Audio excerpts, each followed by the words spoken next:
Réfraction de la lumière. Pourquoi voit-on ce crayon cassé alors qu'en réalité il ne l'est pas? La réfraction de la lumière permet d'expliquer ce phénomène. Lorsqu'un rayon lumineux se propage dans un milieu homogène et transparent comme l'air, l'eau ou bien encore le verre, il le fait en ligne droite comme on peut l'observer ici avec un laser vert.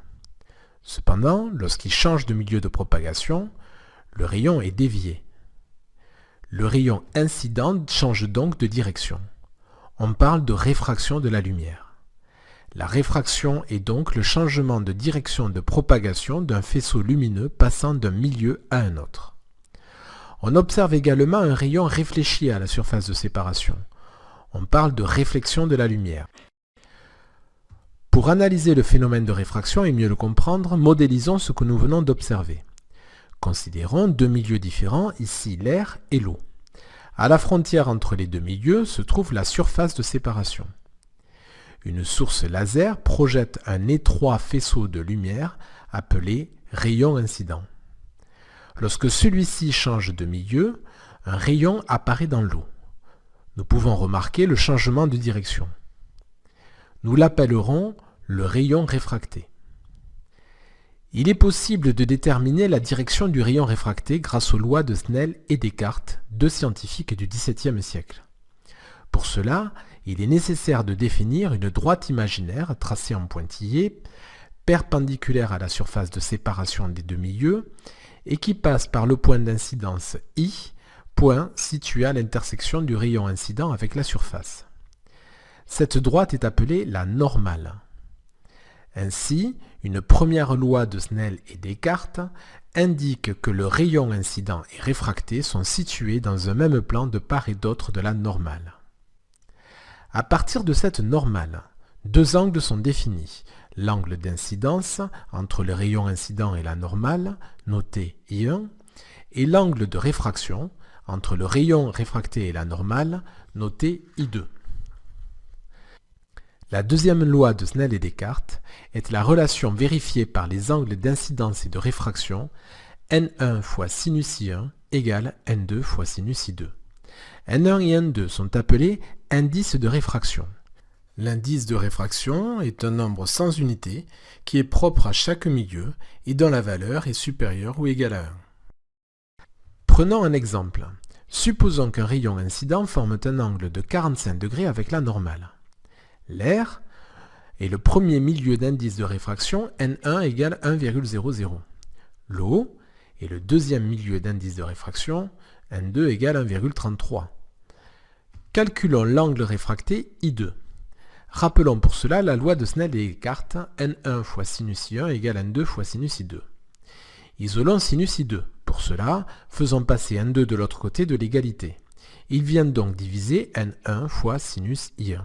On obtient donc l'équation suivante. Passons à l'application numérique. Sinus I2 est égal à 1,00 fois sinus 45 divisé par 1,33. Il ne reste plus qu'à calculer, mais pour cela, il faut avant tout s'assurer que la calculatrice est bien réglée en degrés. On obtient sinus I2 égale 0,53. Pour calculer un angle à partir de son sinus, il faut utiliser la fonction arcsinus. Celle-ci a pour symbole ASN ou sinus moins 1 sur la calculatrice. On calcule donc arcsinus de 0,53. On trouve un angle de réfraction I2 égal à 32 degrés. Retenons donc que la réfraction est un changement de direction d'un faisceau lumineux passant d'un milieu à l'autre. Le rayon incident et le rayon réfracté sont situés de part et d'autre de la normale. Il faut donc savoir également définir la normale à la surface de séparation, mais également les angles d'incidence I1, de réfraction I2, ainsi que l'indice de réfraction, nombre sans unité, qui caractérise le milieu et qui est toujours supérieur ou égal à 1. Enfin, lors de la réfraction, N1 fois sinus I1 est égal à N2 fois sinus I2. Réalisons un petit test de 3 questions. Mettez sur pause lorsque le symbole suivant s'affiche pour prendre le temps de répondre. Question 1. Choisir la bonne réponse. Le sinus de l'angle de réfraction s'écrit A. Sinus I2 égale N1 sur N2 fois sinus I1. B. Sinus I1 égale N1 sur N2 fois sinus I2. C. sinus I2 égale N2 sur N1 fois sinus I1. L'angle de réfraction est I2, donc la réponse B n'est pas correcte. La loi de Snell-Descartes s'écrit N2 fois sinus I2 égale N1 fois sinus I1. En divisant cette expression par N2 et en simplifiant, on retrouve l'expression donnée en A. La réponse A est donc correcte. Question 2. Un rayon incident arrive suivant la normale. L'angle de réfraction, A et I2 égale 45 degrés, B n'existe pas, ou C et I2 égale 0 degré. Si l'angle d'incident arrive suivant la normale, cela signifie que I1 égale 0 degré. Or, on vient de voir que la loi de Snell-Descartes pouvait s'écrire sinus I2 égale N1 sur N2 fois sinus I1, soit sinus I2 égale N1 sur N2 fois sinus 0. Or, sinus 0 égale 0, donc sinus I2 égale 0. Finalement, I2 égale 0 degré. Le rayon émergent suit la normale. La réponse C est donc correcte. Question 3. L'angle de réfraction I2 est supérieur à l'angle d'incidence I1 si A, N2 est supérieur à N1, B, N1 est supérieur à N2, ou encore C, N2 égale N1.